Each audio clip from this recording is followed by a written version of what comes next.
आज 12 जानेवारी 2026 राष्ट्रमाता जिजाऊ मासाहेबांचा जन्मोत्सव महाराष्ट्रभरासह आपला मातृतीर्थ बुलढाणा जिल्हा आणि विशेष करून सिंदखेड राजा जिजाऊ सृष्टीवर राष्ट्रमाता जिजाऊंचा जन्मोत्सव मोठ्या थाटामाटात त्या ठिकाणी साजरा केला जात आहे। या सोहळ्याला राज्याच्या कानाकोपऱ्यातून तसेच राज्याच्या बाहेरून सुद्धा सर्व शिवप्रेमी आणि जिजाऊ प्रेमी त्या ठिकाणी मोठ्या संख्येने हजारोच्या लाखोच्या संख्येने त्या ठिकाणी उपस्थित आहेत। मागील अनेक दिवसापासून म्हणजे जवळपास एका महिन्यापूर्वीपासून मी माझ्या यूट्यूब चॅनलवर कुठल्याही प्रकारचा व्हिडिओ त्या ठिकाणी अपलोड केला नाही। त्याला कारण असं आहे की नगरपालिकाच्या निवडणुकीची जी रणधुमाळी चालू होती आणि या सगळ्या कालावधीमध्ये या कालखंडामध्ये बुलढाणा जिल्ह्यासह संपूर्ण महाराष्ट्रभरात नगरपालिकेच्या निवडणुकीचं जे काही चित्र आहे, ज्या पद्धतीनं ह्या निवडणुका त्या ठिकाणी संपन्न झाल्या, या निवडणुकांमध्ये ज्या ज्या काही गोष्टी घडल्या, ज्याच्यामध्ये विविध राजकीय पक्षांनी एकमेकांसोबत केलेल्या ज्या काही युती आहेत, या निवडणूक प्रक्रियेमध्ये जे काही उमेदवार आहेत आणि या उमेदवाराच्या माध्यमातून ज्या काही कलाकार्या, ज्या काही कृत्या, ज्या काही युक्त्या निवडून येण्यासाठी केल्या गेल्या आणि ह्या सगळ्या गोष्टी केल्यानंतर जो नगरपालिकेचा निकाल लागला आणि निकालाचंही ज्यावेळेला महाराष्ट्रासह आपल्या बुलढाणा जिल्ह्याचं 13 तालुक्यातील 11 नगरपालिकांमध्ये ज्या काही घडामोडी घडल्या, या गोष्टीचं बारकाईनं ज्यावेळेला निरीक्षण केलं त्यावेळेला एक प्रकारचा असा एक निरुत्साह हा आणि एक प्रकारचा एक नाराजीचा असा एक सूर जो आहे तो जनतेमध्ये आणि विशेष करून माझ्या मनामध्ये त्या ठिकाणी आला। म्हणजे राजकारण हे नेमकं कोणत्या दिशेनं जात आहे, हे राजकारणी लोक जनतेला नेमकं कोणत्या दिशेनं नेत आहेत, या सगळ्या गोष्टीचा विचार केल्यानंतर म्हणजे या राजकारणापासून आपण 4 हात दूर राहावं, या सगळ्या गोष्टी ज्या आहेत ह्या आपल्यासारख्या भावनिक आणि आपल्यासारख्या सर्वसामान्य आर्थिक परिस्थितीने त्या ठिकाणी कमकुवत असलेले जे तुमच्या आमच्यासारखे लोक आहेत, तर या लोकांनी या सगळ्या गोष्टीपासून दूर राहावं अशा पद्धतीची एक भावना मागील एका महिन्यामध्ये माझ्या मनामध्ये त्या ठिकाणी येऊन गेली। या सगळ्या गोष्टीमुळे या राजकारणातून आणि राजकीय प्रक्रियेतून आपण त्या ठिकाणी बाद झालं पाहिजेत, या सगळ्या गोष्टीचा आपला कुठला संबंधच त्या ठिकाणी ठेवू नये अशा पद्धतीचा विचार माझ्या डोक्यात त्या ठिकाणी येऊन गेला। आणि मागील एका महिन्यामध्ये मी आपला जो काही व्यवसाय, जो शेती असो किंवा मग इतर काही आपले छोटे मोठे जे काही व्यवसाय आहेत, या सगळ्या व्यवसायामध्ये आपण स्वतःला गुंतून घ्यावं आणि जी काही आपली रुखी सुखी जी काही आपली रोजी रोटी आहे तर ही कमवावी, या सगळ्या गोष्टीच्या फंदात आपण त्या ठिकाणी पडू नये असा ठाम आणि दृढ जो विषय तो माझ्या डोक्यामध्ये येऊन गेला आणि मागील एक महिन्यामध्ये मी त्या सगळ्या गोष्टीवर अंमलबजावणी केली। माझ्या काय जवळचे जे काही मित्रमंडळी येतं तर अशा लोकांना मी सांगितलं सुद्धा की या सगळ्या गोष्टी ज्या आहेत त्याच्यामध्ये विशेष करून आपण जे लक्ष घातलं, या सगळ्या गोष्टीचा अभ्यास केला, या अभ्यासावरनं मी माझ्या मित्रमंडळींना सांगितलं की बाबा हा विषय आपल्या बसचा नाही आहे, राजकारण ही गोष्ट सर्वसामान्यांच्या अवाक्याच्या बाहेर गेलेली आहे आणि तुम्ही आपण सर्वसामान्य आहोत आणि आपण या गोष्टीपासून दूरच राहिलेलं बरं आहे, याच्यातच आपली भलाई आहे अशा पद्धतीचा जो काही विषय आहे तो माझ्या डोक्याला शिवून गेला आणि त्या गोष्टीवर मी अंमलबजावणी सुद्धा केली। परंतु आज राष्ट्रमाता जिजाऊंचा जन्मोत्सव त्या ठिकाणी आपण सर्वजण साजरा करत आहोत। राष्ट्रमाता जिजाऊंनी स्वराज्य स्थापनेसाठी छत्रपती शिवाजी महाराजांना त्या ठिकाणी प्रेरणा दिली, त्यांना ऊर्जा दिली आणि त्या प्रेरणेतनं, त्या ऊर्जेतनं, त्या शिकवणीतनं त्या ठिकाणी छत्रपती शिवाजी महाराज घडले आणि छत्रपती शिवाजी महाराजांच्या माध्यमातून संपूर्ण महाराष्ट्रभरासाठी स्वराज्यासाठी आणि आपल्या सर्वसामान्य तळागाळातील लोकांसाठी जे काही महान कार्य त्या ठिकाणी झालं, अशा जिजाऊ मासाहेबांचा आज जन्मदिवस आहे। म्हणजे आजचा दिवस हा मुळातच हा ऊर्जा देणारा, शक्ती देणारा दिवस आहे। म्हणजे मागील एका महिन्यापासून मला जी मरगळ आली होती, मी या सगळ्या गोष्टीतनं एकदम विरक्त झालो होतो आणि या सगळ्या गोष्टीतनं मी त्या ठिकाणी म्हणजे पळवाट काढण्याच्या याच्यामध्ये होतो की आपण पळून जावं या सगळ्या गोष्टीमुळे। तर मला आजच्या या 12 जानेवारीला राष्ट्रमाता जिजाऊंच्या जन्मोत्सवाच्या दिवशी एक छोटीशी त्या ठिकाणी एक शक्ती मला मिळाली आणि काहीतरी आपण या सगळ्या गोष्टीतनं करायला पाहिजेत अशा प्रकारची प्रेरणा त्या ठिकाणी मिळाली। त्याला कारण असं आहे की राजकारण हे आता पैशावर आलंय, या गोष्टीमध्ये कुठल्याही प्रकारची शंका नाही। म्हणजे महाराष्ट्रामध्ये ज्या काही नगरपालिकेच्या निवडणुका झाल्या आणि या निवडणुकांमध्ये या सरकारनं संपूर्ण नगरातनं संपूर्ण शहरातनं म्हणजे जनतेतनं नगराध्यक्ष निवडीचा जो काही नियम आणला, या नियमामध्ये साहजिकच आहे सर्व गावांना टॅकल करणारा किंवा सगळ्या गावातील मतदारांना झिलू शकणारा जो काही उमेदवार आहे, तर तो एकतर धनदांडगा, त्याच्याजवळ मुबलक अशी संपत्ती असणाराच त्या ठिकाणी उमेदवार होऊ शकतो, हे याआधीच क्लिअर झालं. त्याचबरोबर आपण महाराष्ट्रभराचा विषय घेण्यापेक्षा आपल्या बुलढाणा जिल्ह्यामध्ये जर त्या ठिकाणी नगराध्यक्षपदाचे उमेदवार प्रामुख्यानं जर पाहिले, आता कोण त्यातनं निवडून आलं कोण पडलं हा विषय वेगळा आहे, परंतु जे लोक उभे राहिले, या उभे राहिलेल्या लोकांकडे जर का बारकाईनं आपण त्या ठिकाणी जर लक्ष दिलं, तर बुलढाण्याचे जे काही नगराध्यक्षपदाचे उमेदवार होत्या पूजाताई, ह्या विद्यमान आमदाराच्या त्या ठिकाणी सुविध पत्नी, त्यांच्या विरुद्ध ज्या अपर्णाताई विजय राज शिंदे ह्या उभ्या होत्या, ह्या 3 वेळा की 3 वेळा आमदार राहिलेल्या विजयराज शिंदे यांच्या पत्नी. त्याच्यानंतर चिखलीमध्ये आपण जर विचार केला तर एका मोठ्या पतसंस्थेचे अध्यक्ष असले आणि बरेच वर्षापासून बीजेपीमध्ये सक्रिय असलेले, अर्थकारणामध्ये त्या ठिकाणी सक्रिय असलेले जे काही देशमुख बापू आहेत, ते सुद्धा एक धनदांडगे उमेदवारच त्या ठिकाणी आपल्या समोर आले. मेकरमध्ये विचार केला तर ज्या माणसाचा DNA हा पैशाचा आहे, अजय उमाळकर, की व्यवसाय करणे, व्यवसायातनं पैसे कमावणे, आणि विशेष करून सन्माननीय केंद्रीय मंत्री प्रतापरावजी जाधव साहेब यांनी बरेचसे काही जे लायकीचे उमेदवार जे जनतेला वाटत होते की हे नगराध्यक्षपदाचे उमेदवार होऊ शकतात, परंतु केवळ त्यांच्याकडे निधी कमी आहे, पैसा कमी आहे आणि पैशाच्या माध्यमातून त्या ठिकाणी ही निवडणूक जिंकायची आहे असं करून अजय उमाळकर यांना त्या ठिकाणी ती उमेदवारी देऊ केली. म्हणजे अजय उमाळकरांचं कार्य पाहण्यापेक्षा अजय उमाळकरांचं बँक बॅलन्स त्या ठिकाणी पाहायला गेलं. म्हणजे ज्यावेळेला 2-3 उमेदवाराची मुलाखत सन्माननीय केंद्रीय मंत्री आणि डॉक्टर रायमुलकर साहेब आणि तत्सम काही जे नेते आहेत त्यांनी मेकरात घेतली, तर त्यावेळेला सुरेश तात्या वाळूकर यांना विचारण्यात आलं की तुम्ही किती पैसे खर्च करू शकता.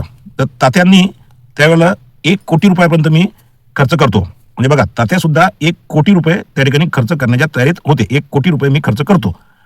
दुसऱ्या एका उमेदवाराला विचारलं गेलं की तुम्हाला जर त्या ठिकाणी उमेदवारी दिली तर तुम्ही पैसे किती खर्च करू शकता. तर दुसऱ्या उमेदवारानं प्रतापराव जाधव साहेब केंद्रीय मंत्री यांना सांगितलं की मी 2 कोटी रुपये त्या ठिकाणी खर्च करतो. असं वाटलं होतं की चला तात्या 1 कोटी रुपये खर्च करतात आणि दुसरा जो उमेदवार आहे तो 2 कोटी रुपये त्या ठिकाणी खर्च करतो, तर आता या 2 कोटीवाल्या उमेदवाराला निदान त्या ठिकाणी उमेदवारी मिळेल. परंतु तिसरा प्रश्न हा अजय उमाळकर यांना त्या ठिकाणी विचारला गेला की अजूभाऊ, या निवडणुकीमध्ये जिंकण्यासाठी तुम्ही किती पैसे खर्च करू शकता. तर त्याच्यावर अजय उमाळकर यांचं उत्तर असं होतं की तुम्ही जेवढे म्हणाल तेवढे पैसे मी खर्च करतो, जेवढे म्हणाल तेवढे मी पैसे खर्च करतो. आणि त्याच्यानंतर सन्माननीय प्रतापरावजी जाधव साहेब आणि डॉक्टर रायमुलकर साहेब यांनी त्यांच्या कार्यकर्त्यांना, सगळ्या लोकांना, इच्छुक उमेदवारांना हे समजून सांगितलं की अजय उमाळकर म्हणतात की जेवढे पैसे तुम्ही सांगाल तेवढे मी खर्च करतो, आणि याच्यामुळे आपल्याला जर कासमबाई गवळी आणि ते तुमचे उमेदवार आपले डिफेंडरधारी किशोर गारोळे यांना जर हरवायचं असेल तर आपल्याला अजूभाऊ उमाळकरांना त्या ठिकाणी उमेदवारी द्यावी लागेल. आणि असं करून अजूभाऊंना त्या ठिकाणी उमेदवारी ही बहाल करण्यात आली, देण्यात आली. म्हणजे ज्या लोकांनी, ज्या कार्यकर्त्यांनी 10-10, 20-20 वर्ष किंवा 30-30, 35-35, 40-40 वर्ष शिवसेनेमध्ये आपली घासली, आता या व्हिडिओवर मी ती गोष्ट म्हणू नाही शकत, परंतु ज्यांनी आपली पूर्ण मागून घासली अशा लोकांना उमेदवारी मिळाली नाही. आणि ज्या लोकांकडे पैसे आहेत, अजूभाऊ उमाळकरकडे पैसे आहेत म्हणून त्यांना उमेदवारी देण्यात आली. किशोरभाऊ गारोळे हे तसे जर पाहिले तर कोणत्याच अँगलनं ते राजकारणी नाहीत. एक व्यापारी माणूस, फार्म ट्रॅक सारख्या रेप्युटेड ट्रॅक्टर कंपनीची एजन्सी, एकमेव एजन्सी त्यांच्याकडे, एका ट्रॅक्टरवर शोरूमवाला किंवा जो एजन्सीवाला आहे त्याला 50,000 ते 75,000चा एका नगावर त्या ठिकाणी नफा आहे. शेतकऱ्याकडनं ट्रॅक्टर विक्रीवर 50,000 ते 75,000पर्यंतचा नफा आहे. आणि फार्म ट्रॅक हा एक ब्रँड आहे. माझ्याकडेही फार्म ट्रॅक होतं, आता मी पॉवर ट्रॅक घेतलं, परंतु फार्म ट्रॅक हा एक ब्रँड आहे, त्याची विक्री आहे आणि त्या विक्रीच्या माध्यमातून केवळ शेतकऱ्यांकडनं 50 ते 75,000 रुपये नफा कमवणारे हे किशोर गारोळे हे सुद्धा त्या ठिकाणी धनदांडगे आहेत. पैशावालाच उमेदवार आहे किशोर गारोळे. नाही तर मग उभाटा गटामध्ये सुद्धा आशिष रहाटे असो किंवा जे काही आणखी आकाश घोडे असो, हे सुद्धा तळागाळामध्ये त्या ठिकाणी काम करणारे कार्यकर्ते होते. परंतु किशोर गारोळे यांची आयडेंटिटी सुद्धा तीच आहे की बाबा यांचे वडील नगरसेवक राहिले. नगरसेवकाच्या काळामध्ये त्यावेळेस त्यांनी हुशारी केली. प्रतापराव जाधव साहेबांच्या मदतीने मेकरातले मोठमोठाले भूखंड हे भास्करराव गारोळे म्हणजे ते भावनिक करतात आणि फार काही मोठे असे जननायक लोकनायक आहे असं दाखवण्याचा जो प्रयत्न करतात, तर भास्करराव गारोळे हा माणूस त्या काळच्या शिवसेनेमध्ये सगळ्यात लवकर पैसे कमावण्याच्या याच्यामध्ये लागलेला माणूस आहे. म्हणजे भूखंडाची, जमिनीची, मेकरच्या पुढच्या होणाऱ्या गतवैभवाची जी कल्पना आहे ती भास्करराव गारोळेला खूप वर्षपूर्वी आली होती.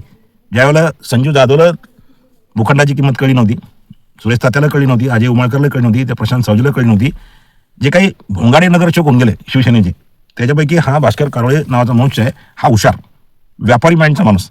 आणि त्या काळातच त्यांनी असे काही भूखंड स्वतःच्या घशात घातले की तो माणूस सुद्धा धनदांडगा. म्हणजे निवडणुकीचा निकाल लागल्यानंतर 2 कोटी रुपयाची डिफेंडर जो माणूस आणू शकतो, डिफेंडर आणू शकतो. म्हणजे त्यांनी ती डिफेंडर आणताना एक असं दलील दिली की मी नगराध्यक्ष झाल्यानंतर 5 महिन्यानं 6 महिन्यानं जर का समजा ही डिफेंडर आणली असती तर लोकांनी म्हटलं असतं की नगरपालिकेतनं पैसे कमवले आणि डिफेंडर घेतली म्हणून मी लवकर आणली. परंतु लोक काही इतके दूधखोळे नाहीत. डिफेंडर जी आणली तर ती डाऊन पेमेंट भरूनच आणली आणि त्याच्यावर आता जवळपास 1,80,00,000 किंवा 1,50,00,000 रुपयाचं जे कर्ज करून घेतलंय ते कर्ज जे आहे ते नगरपालिकेतल्या पैशावरच भरल्या जाणार आहे. हे सर्व मेकरातल्या जनतेला आणि मला तरी माहिती आहे. हे 2 कोटीची डिफेंडर आणली म्हणजे ती काही 2 कोटी कॅशमध्ये देऊन आणली असा विषय नाही. 20 लाख, 25 लाख, 40 लाख, 50 लाख भरले आणि 1.5 कोटी रुपये त्या ठिकाणी त्या गाडीवर कर्ज केलं गेलं. आता हे 1.5 कोटी रुपये या एका 6 ते 7 महिन्यामध्येच त्या ठिकाणी किशोर भाऊ काढणार येतं, याच्यात कोणती काही शंका नाही. चला, विषांतर होण्याच्या आधी मी महत्त्वाचा विषय या ठिकाणी या व्हिडिओच्या माध्यमातून आपल्या सगळ्यांच्या, माझ्या मित्रमंडळी आणि व्हिडिओवर मला पाहणारे जे लोक आहेत त्यांच्यासोबत थोडा शेअर करू इच्छितो आणि ही गोष्ट मी सगळ्या लोकांना सांगू इच्छितो की राजकारण हे पैशावर आलेलं आहे. पैशाशिवाय त्या ठिकाणी राजकारण होत नाही, पैशाशिवाय त्या ठिकाणी उमेदवारी मिळत नाहीत. पैसे असल्याशिवाय पक्षश्रेष्ठीला माहीत असून सुद्धा की पक्षासाठी, नेत्यासाठी पक्षनिष्ठा, इमानदारी, प्रामाणिकपणा ह्या सगळ्या गोष्टी या उमेदवाराकडे असून सुद्धा केवळ आणि केवळ या माणसाकडे पैसे नाहीत म्हणून आपण या माणसाला तिकीट द्यायचं नाही, देऊ शकत नाही, दिलं नाही पाहिजेत. या गोष्टी वरिष्ठ नेत्यांनाही भलीभाती त्या ठिकाणी कळतात. परंतु तेच केलं जाते की ज्यांच्याकडे पैसे आहेत, अजय उमाळकरकडे पैसे आहेत, कासम भाईकडे त्या ठिकाणी पैसे आहेत, म्हणून मग त्या इतर जे उमेदवार होते ज्यामध्ये आपले ते चंखोडे साहेब ते थोडेसे कासमभाईपेक्षा पैशानं कमी पडले म्हणूनच काँग्रेसनं त्या कासमभाईला त्या ठिकाणी उमेदवारी दिली. बरं, शेजारच्या ज्या काही तालुक्यामध्ये ज्या काही गोष्टी घडल्या ज्याच्यामध्ये आपल्याला शेजारचे म्हणजे एक शिंदखेड राजा आणि लोणार, चिखली, पुढे बुलढाणा, मलकापूर, नांदुरा, इकडे शेगाव हे थोडंसं आपल्या कार्यक्षेत्राच्या म्हणजे आपल्या अवकातीच्या बाहेरचे तालुके असल्यामुळे त्या गोष्टीचा जास्त विचार आपण करत नाही. परंतु लोणारमध्ये तेच झालं. जे काही रसूखदार लोक आहेत, काँग्रेस असो, शिंदे गट असो, या लोकांना ज्या उमेदवारी मिळाल्या हे धनदांडगेच म्हणजे यांचे प्लॉटिंग, यांचे पैसे या सगळ्या गोष्टीच्याच भरोश्यावर मिळालं. कार्यवीर्य हे सगळं शून्य. शिंदखेड राजा मतदारसंघामध्ये इंटरेस्टिंग गोष्टी घडल्या. म्हणजे आता मी राष्ट्रवादी काँग्रेस पार्टीमध्ये सन्माननीय माजी मंत्री, बुलढाणा जिल्ह्याचे पालकमंत्री डॉक्टर शिंगणे साहेबांच्या व्यक्तिमत्वाला प्रभावित होऊन की शांत स्वभावाचा माणूस, प्रामाणिक माणूस, त्याच्यानंतर नियमानं चालणारा माणूस, पैसे न खाणारा माणूस, या सगळ्या गोष्टी आणि एकूणच त्यांच्या त्या व्यक्तिमत्वाला प्रभावित होऊन मी डॉक्टर शिंगणे साहेबांच्या नेतृत्वामध्ये राष्ट्रवादी काँग्रेसमध्ये काम केलं. परंतु कालांतरानं या बुलढाणा जिल्ह्यामध्ये असले जे इतर नेते आहेत ते नेते राजकारणात काय काय गोष्टी करतात हे ज्यावेळेला डॉक्टर शिंगणे साहेबांनी त्या ठिकाणी पाहिलं, अभ्यास केला, तर त्यांनी सुद्धा मनोमनी मागच्या 1-1.5-2 वर्षापूर्वीपासून त्यांनी सुद्धा मनोमनी एक गोष्ट ठरवून टाकली की आता हे बाकीचे लोक जसं करतात तसंच आपण वागायचं आहे. आणि त्याच्याही पुढे जाऊन डॉक्टर शिंगणे साहेबांनंतर म्हणजे अशी काही राजकारणात लाच सोडली की काहीही करायचं हे डॉक्टर शिंगणे साहेबांनी डोक्यात धरलं. म्हणजे पहिल्यांदा तुमच्या शरद पवार साहेबाच्या पक्षात जायचं, त्याच्यानंतर मुंबईवरनं इकडे आपल्या मलकापूरपर्यंत का शेगावपर्यंत जालन्यापर्यंत औरंगाबादपर्यंत पोचोस तर निर्णय बदलायचा. मग अजितदादा गटात जायचं आणि अजितदादा गटातून अजितदादांना ज्यावेळेस सांगितलं की डॉक्टर शिंगणे साहेब तुम्ही माझी माणसं नाही, तुम्ही शरद पवार साहेबाची माणसं आहे, यावेळेला 2024च्या आमदारकीमध्ये तुम्हाला उमेदवारी नाही, हे अजितदादांनी शिंगणे साहेबांना स्पष्ट सांगितलं होतं की तुम्हाला उमेदवारी नाही. मग त्याच्यानंतर ते परत तिकडे तुतारीमध्ये समाविष्ट झाले. म्हणजे डॉक्टर शिंगणे साहेबांनी असं ठरवून ठेवलं आहे की काहीही करायचं आणि त्या पद्धतीने ते करून राहिले. म्हणजे एवढा चांगला माणूस संपूर्ण जिल्ह्यामध्ये ज्या माणसाची एक वट होती, एक होट होता, तर त्या माणसानं ठरवलं, डॉक्टर शिंगणे साहेबांनी ठरवलं की काहीही करायचं. त्या पद्धतीने त्यांनी काय नाव रे बाबा त्याचं, शशिकांत खेडेकर याच्यासोबत, शिंदे गटाचा माजी आमदार, याच्यासोबत नगर विकास आघाडी तयार केली. शिंदखेडला नगर विकास आघाडी करून तो एक 21 वर्षाचा पोरगा त्या ठिकाणी उमेदवार दिला. प्रतापराव जाधव साहेबांनी सुद्धा या गोष्टीला मूकसंमती देऊन टाकली. म्हणजे विरोध नाही केला म्हणजे मूकसंमतीच झाली आणि दोघांनी मिळून त्या ठिकाणी तो उमेदवार उभा केला, नगर विकास आघाडी. तिकडे देऊळगाव राजामध्ये दोघांनी 2 उमेदवार उभे केले. म्हणजे शिंदखेड राजाच्या राष्ट्रमाता जिजाऊची जी कमान, जिजाऊ मासाहेबाच्या नावानं जी कमान केली, त्या कमानीच्या अलीकडे 2 जण एकत्रित प्रचार करायचे आणि कमानीतनं पास झाले का खेडेकर साहेब तिकडे याला जायचे जालन्याकडे आणि हे इकडे देऊळगाव राजाकडे यायचे आणि तिथं ते स्वतःच्या उमेदवाराचा सेपरेट प्रचार करायचे. म्हणजे त्या सिंदखेड राजाच्या जनतेला तो शशिकांत खेडेकर आणि डॉक्टर शिंगणे साहेब अक्षरशः चुतिया बनत राहिले, चुतिया. आणि जनता पण चुत्या बनली की त्यांनी त्या खेडेकरचे आणि शिंगणेचे जे काही 21 वर्षाचे उमेदवार होते तायडे साहेब त्यांना निवडून दिला. मतदारांना गृहीत हे सगळे नेते लोक धरतात आणि वाटेल त्या गोष्टी करतात आणि जनता सुद्धा या सगळ्या गोष्टीला त्या ठिकाणी प्रतिसाद देतो, यांच्या उमेदवाराला निवडून देतो. हे एक दुर्दैवच आहे. बरं, त्याच्यापुढे चिखली, बुलढाणा, खामगाव, मेकर लोकांना त्या विकासाच्या, त्याच्यानंतर उमेदवाराच्या चांगल्या वाईटपणाच्या चर्चेमध्ये कुठल्याही प्रकारचं स्वारस्य नाही. जनता फक्त म्हणजे 40, 50, 60% जनता फक्त एकाच गोष्टीवर चर्चा करताना, बोलताना त्या ठिकाणी आढळली की कासमबाईनं 5,000 रुपये वोटप्रमाणे पैसे वाटले. अजूभाऊ उमाळकर त्या ठिकाणी 7,000 रुपये प्रति मताप्रमाणे पैसे वाटले. इकडे विनायकराव देशमुख चिखलीमध्ये 8,000 रुपये प्रति मताप्रमाणे पैसे टाकले. राहुल भाऊ बोंद्रेच्या उमेदवारानं 10,000 रुपयानं त्या ठिकाणी मतं विकत घेतले. बुलढाण्यामध्ये विजयराज शिंदेने एवढे पैसे वाटले आणि संजय गायकवाडनं तेवढे पैसे वाटले. बस 50 ते 60% जनता याच गोष्टीवर चर्चा करताना आढळली. तर ठीक आहे, जनता आहे, जनतेला सोप्या सोप्या गोष्टीवर चर्चा त्या ठिकाणी करणं आवडते, त्यांना ते परवडते, म्हणून ते या गोष्टीवर चर्चा करतात. म्हणजे थोडीशी गोष्ट डोक्याला ताण देणारी का डोक्याच्या वरून जाणारी असली का की जनता ती गोष्ट सोडून देते. तशा पद्धतीनं फक्त पैशावर चर्चा करताना सगळे मतदार त्या ठिकाणी आढळले. विकासावर, या सगळ्या गोष्टीवर कोणीही त्या ठिकाणी चर्चा करताना आढळलं नाही.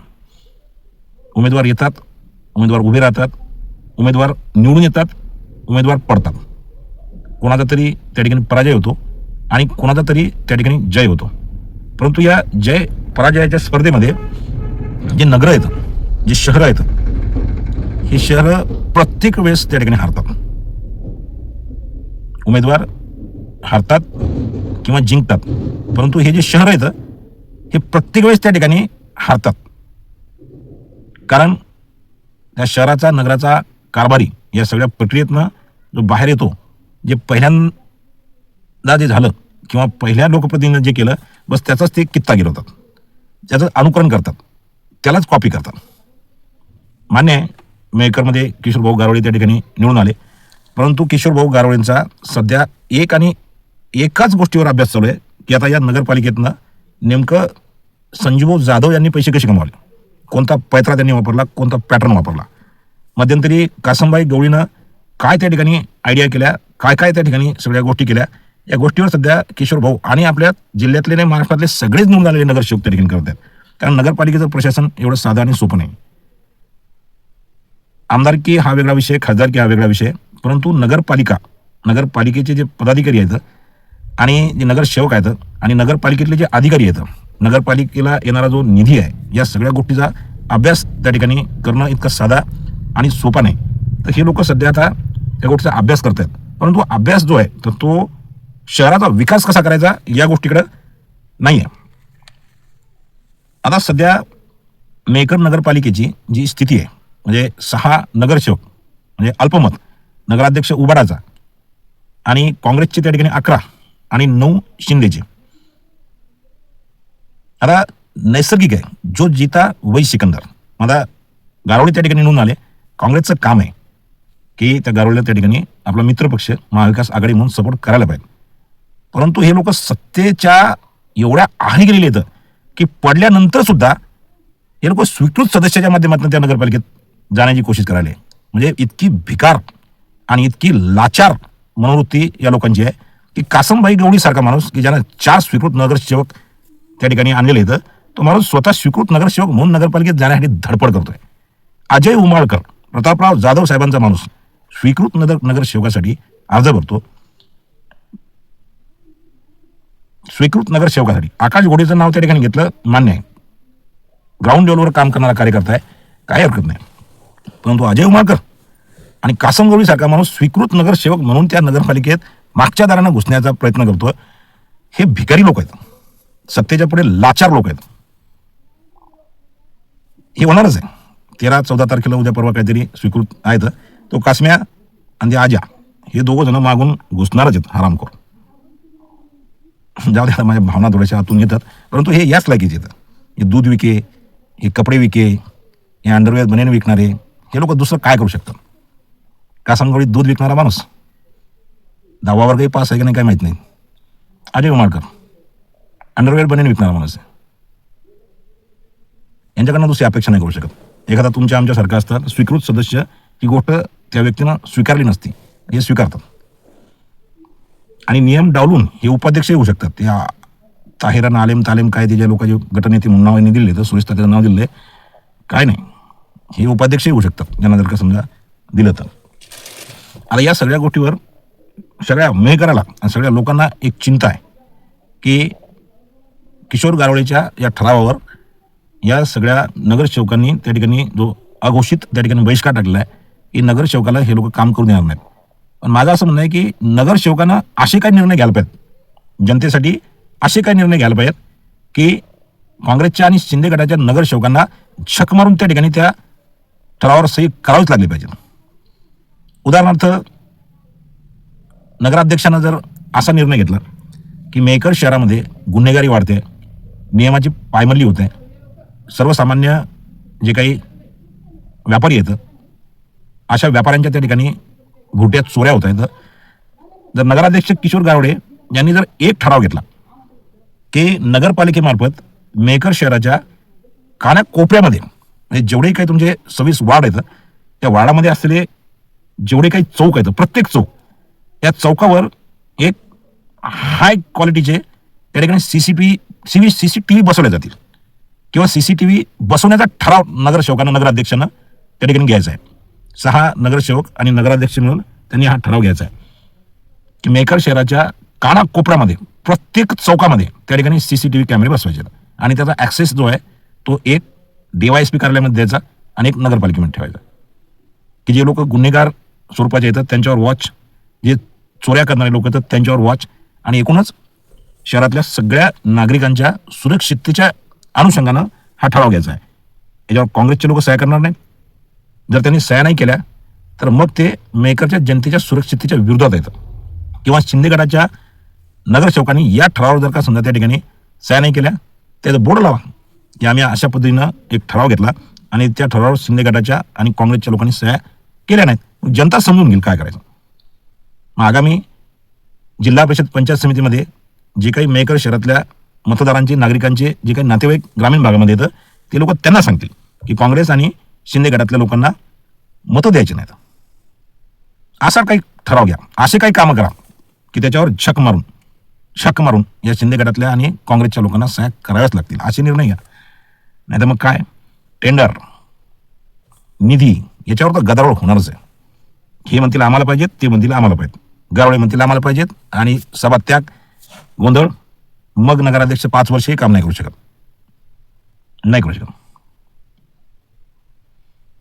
हा व्हिडिओ जो आहे हा काढण्याच्या पाठीमागे माझा उद्देश एकच आहे. मी 1 महिनाभर विचार केला की झाला या सगळ्या गोष्टीत आपला निभाव लागणार नाही, आपला टिकाव लागणार नाही, या लोकांसारख्या गोष्टी आपण करू शकणार नाही. मला एक गोष्ट सांगा की त्या विदर्भ सत्यजित लाईव्हमध्ये दररोज एका रस्त्याचं त्या ठिकाणी विश्लेषण येते. ते उद्धव फंगाळ साहेब स्वतःच्याच जवळच्या पेट्रोलनं स्वतःचीच भाकर खातात आणि हे सगळे रस्ते दाखवतात. लाजा वाटत नाहीत म्हणजे ह्या सगळ्या गोष्टी पाहिल्यानंतर, लाजा वाटत नाहीत या राज्यकर्ते लोकांना. मी स्वतः डोनगाव आणि आरेगाव, आता फंगाळ साहेब काय करतात की ज्या ठेकेदारानं ते काम घेतलेलं आहे त्याचं नाव घेत नाहीत, मी नाव घेतो. 2023ची प्रमा आहे. 2023मध्ये त्या ठिकाणी 50% निधी डोनगाव आणि आरेगाव या रोडवर त्या ठिकाणी निघालेला आहे, उपलब्ध झालेला आहे, खर्च झालेला आहे. आणि हे काम जे आहे ते श्याम इंगळे नावाचा जो वैष्णवी कन्स्ट्रक्शनचा सर्वे आहे, जो आता आमच्या अंजनी बुद्रुक सर्कलमध्ये त्या ठिकाणी उभा राहणार आहे, त्याचं ते काम आहे. त्या बहादरानं, श्याम इंगळेनं 50% पैसे काढून घेतले. रस्ता फक्त थातूरमातूर खोदून काढला आणि काहीच केलं नाही. काय ते आरेगावचे लोक जिल्ह्याचं नेतृत्व करतात. क्रांतिकारी शेतकरी संघटनेचे जिल्हाध्यक्ष ज्ञानेश्वर टाले साहेब माझे मित्र आहेत, माझे नातेवाईक जवळचे नातेवाईक. यासाठी म्हणतो मी की ते डेंजर माणूस आहे, म्हणून मी म्हणतो बाबा मी तुझा नातेवाईक आहे, एखादा अटॅक बिटॅक मला करू नको. अटॅक फॅटॅकला मी घाबरत नाही, परंतु अरे तुमच्या आरेगावमध्ये जायला रस्ता नाही आणि तुम्ही डोनगावच्या कुत्र्याची काळजी करा. डोनगावात कुत्रे येतं याचं काय घेणं नाही ज्ञानेश्वर टालेलं. डोनगावातले लोक पाहत बसतील. ते राजूमामा पळसकर माजी कृषी सभापती, ते निंबा पांडव तालुका अध्यक्ष माजी सभापती, शैलेश भाऊ सावजी, हे लोक डोनगावचं पाहत बसतील ना, काय करायचं ते कुत्रे. आणि ते एक अतिक्रमण, यायला भारत पाकिस्तानचा विषय त्या ठिकाणी मार्गी लागल, पण त्या एका अतिक्रमणाचा विषय अजून कोणालाच मार्गी नाही लागून राहिला, ना ग्रामसेवकाला, ना त्या विस्तार अधिकाऱ्याला, ना बीडीओला, ना काहीच नाही. सगळी डोनगाव नगरी जी आहे ना ती एका अतिक्रमणाच्या बस स्टॉपच्या बाजूच्या त्या अतिक्रमणावर पूर्ण डोनगाव घुमून राहिलो. साबऱ्याचा रोड दाखवला, आम्ही पण पाहिला. डोनगाव लोणीगोळी रोड, इकडे ते कणका जो रस्ता आहे त्या रस्त्यावरचं मटेरियल, लोखंड, हे घाटबोरीचे पुंजाजी पाखरे यांचे चिरंजीव ते शिक्षक आहेत. पेपरला बातमी आली बरं, म्हणजे मी काही माझ्या जवळून तोंडात नाही सांगत, पेपरला बातमी आली. शिक्षक की जे लोकांना त्या ठिकाणी, मुलांना त्या ठिकाणी चांगलं राहण्याचे धडे देतात, पगार उचलतात शासनाचा. अरे शिक्षकांना त्या ठिकाणी रोडचं मटेरियल चोराव का? रोडचं मटेरियल शिक्षकांना, आणि पेपरला बातमी पण आली. आणि हे जे आमचे गट शिक्षणाधिकारी, बीडीओ, हे छोटे छोटे जे काही कर्मचारी आहेत त्यांच्यावर कारवाई करतात. काय तर बाबा सीओ साहेबांना बीडीओ साहेबाला त्या ठिकाणी निलंबन करण्याचा अधिकार दिलेला आहे म्हणून निलंबन करतात. आणि हे जे येतं हे बी धनाढ्य पाखरे साहेब यांचे चिरंजीव, यांच्यावर कारवाई नाही झाली, यांच्यावर कारवाई झाली नाही. मग काय झक मारायला बसले ते गट शिक्षणाधिकारी, डोनगावच्या लांबाडे मॅडम, सातपुते मॅडम, इकडे आमचे ते जानेफलचे सर, या लोकांवर कारवाई, आणि या लोकांवर कारवाई नाही. कमाल आहे. असो, तरीही मी जनतेला त्या ठिकाणी दोष देत नाही. यावेळेला जनतेने सुद्धा त्या ठिकाणी पूर्ण नगरपालिकेमध्ये जो काही कौल दिला, तर या कौलामध्ये जे काही शक्य होईल, जे जनतेला त्या ठिकाणी शक्य होईल, म्हणजे विजयराज शिंदेचं डिपॉझिट त्या ठिकाणी गोल केलं. अजय उमाळकर सारखे माणसं 3ऱ्या क्रमांकात फेकले गेले. चिखलीमध्ये राहुल बोंद्रेचा माणूस 3ऱ्या क्रमांकात फेकले गेला. दत्ता काकस सारखा माणूस 2ऱ्या क्रमांकाला आला. खामगाव, शेगाव, लोणार, सिंदखेड राजा, देऊळगाव राजा, या ठिकाणी जो जनतेनं कौल दिला तोही विचार करण्याजोगाच आहे. राजकारणी लोकांनी विचार करण्याजोगा आहे, राजकारणी लोकांनी विचार करायला पाहिजे. केंद्रीय मंत्री प्रतापराव जाधव साहेबांचा उमेदवार 3ऱ्या क्रमांकाला जाणे, याला कारण मेकर तालुक्यातील जलजीवन मिशनचे थडगे त्या ठिकाणी दररोज लोक पाहतात. जलजीवनच्या टाक्या लोक पाहतात, त्यांच्या जवळचे ठेकेदार कशा पद्धतीनं पैसे कमवतात ते लोक पाहतात. त्याच्यानंतर रस्ते, आणि त्या रस्त्यावरनं प्रत्येक माणूस त्या ठिकाणी जातो ना, पाहणार नाही तर काय आणि पाडणार नाही तर काय, तिसऱ्या क्रमांकात फेकल्या जाणार नाही तर काय. कितीतरी वर्षापूर्वीपासून मेकरच्या बस स्टँडला अजून मूर्त रोप सापडून नाही राहिलं, बस स्टँड लोकांसाठी खुलं होऊन नाही राहिलं. या लोकांनी एवढी तर गोष्ट लक्षात घेतली पाहिजे की या बस स्टँडवर विविध घटकातील, विविध त्या ठिकाणी समूहातील, वेगवेगळ्या वयोगटातील लोक त्या एसटीनं प्रवास करतात. दररोज 3 ते 4, 5, 6 हजार लोक दररोज ती दलिंद्री त्या ठिकाणी मेकरच्या बस स्टँडवर पाहतात. आणि ते पाहत असताना मुताला जायला जागा नसली की या आमदार खासदाराला लोक शिव्या देतात.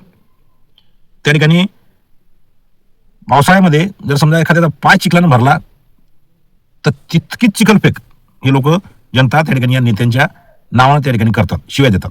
या लोकांना लाजा कशा वाटत नाहीत की मेकर सारखं शहर की ज्याच्या आजूबाजूला तिकडे जागतिक स्तरावरचं लोणार आहे, लोणारची तीच परिस्थिती आहे, लोणारात काय दुसरं आहे, लाजा कशा वाटत नाही त्या लोकांना. अरे बसा ना, त्या अधिकाऱ्याच्या छातीवर बसा, युद्ध पातळीवर काम करून घ्या. 4-4, 5-5 मजली बिल्डिंगा या लोकांच्या 6-6 महिन्यात हे त्या ठेकेदाराच्या स्वतःच्या कॉन्ट्रॅक्टर जे असतात ते काय म्हणतात, ते ज्याला आपण काम देतो मिस्त्रीच्या छातीवर बसून करतात 4-4 मजली बिल्डिंग 5-5, 6-6 महिन्यात. आणि बस स्टँड या लोकांना बांधता येणार आहे, लोक पाडणार नाही तर काय. तर असो, या अनुषंगानं माझा गेलेला जो उत्साह आहे, आज राष्ट्रमाता जिजाऊंचा जन्मोत्सव 12 जानेवारी दिवस आहे, याच्यात मला एक तवका आला आजच्या दिवसामध्ये. आणि एक गोष्ट पाहिली की ठीक आहे, आपण पैशात या लोकांच्या याच्यामध्ये कुठं टिकत नाही, पैशामध्ये कमी पडू. त्याच्यानंतर या लोकांच्या ज्या काही गोष्टी येतात, यांचे जे काही डावपेच येतं, या डावपेचातही बाबा आपण नाही बसत. एवढ्या कलागत्या आपल्याकडनं होत नाहीत, आपण याच्यात नसलं पाहिजे असं वाटलं होतं. परंतु प्रत्येक माणसानं जर का समजा हाच विचार केला की आपण नसायला पाहिजे, तर मग या लोकांना आयतच पाहावं. आज मी पाहिलं, काल आशिष रहाटे एका कार्यक्रमामध्ये त्यांना पाहिलं. आशिष रहाटेची परिस्थितीच आहे, तोही आता आमच्या अंजनी बुद्रुक सर्कलमध्ये उभा राहणार आहे. त्याच्या डोक्यावर तेच टेन्शन आहे की साला या किशोर गारवाळीपेक्षा आपल्याकडे पैसा कमी आहे. म्हणजे आशिष रहाटेचं सुद्धा त्या ठिकाणी दिलीपराव रहाटेच होतो की काय असं वाटून राहिलंय मला. काल त्याच्याबद्दल थोडीशी सहानुभूती वाटली. नाही तर याच्या आधी तो शाळेत जात नाही, पोट्ट्याला शिकवत नाही, नोकरीवर असताना शासकीय पद धारण करतो, त्यामुळे मला त्याचा भयंकर राग यायचा. पण तोही विचार आहे ना, या सगळ्या गोष्टीचा पीडित आहे, त्याचाही पत्ता कटवून आला. एक तर त्याला ते किशोर गारवाळे आता तिकीटच मिळू देत नाही, आणि तिकीट जर का मिळालं तर त्याला निवडून येऊ देत नाही. कारण एका मॅनीमध्ये 2 तलवारी या राजकारणात राहत नाहीत. हे प्रतापराव जाधव आणि दिलीपराव रहाटे एका मॅनीत 2 तलवारी होत्या. दिलीपराव रहाटेचंही कार्य काही कमी नाही, परंतु पैसा नव्हता म्हणून माणूस उडला, फेकला गेला. आशिष रहाटेचं तसं होणार नाही. एक तर त्याला तिकीटच नाही, आणि जर तिकीट मिळालं तर ते उबाडातलेच लोक त्याला पाडतात. असो, सांगायचं तात्पर्य असं आहे की धनदानगे लोक हे या सगळ्या ज्या काही समजा सत्तेच्या ज्या काही खुर्च्या आहेत त्या हस्तगत करतात पैशाच्या रूपात. परंतु जनता सजग आहे आणि जनतेला सगळ्या गोष्टी कळतात, कोण काम करते कोण नाही करत. बरोबर किशोर भाऊला पण त्या ठिकाणी 6 वर आणून ठेवलं. अजय उमरकर 3ऱ्या क्रमांकावर गेले.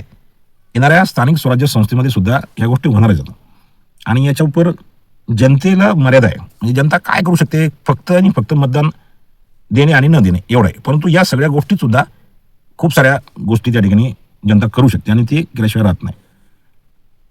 असो, आज राष्ट्रमाता जिजाऊंचा त्या ठिकाणी जन्मोत्सव आहे.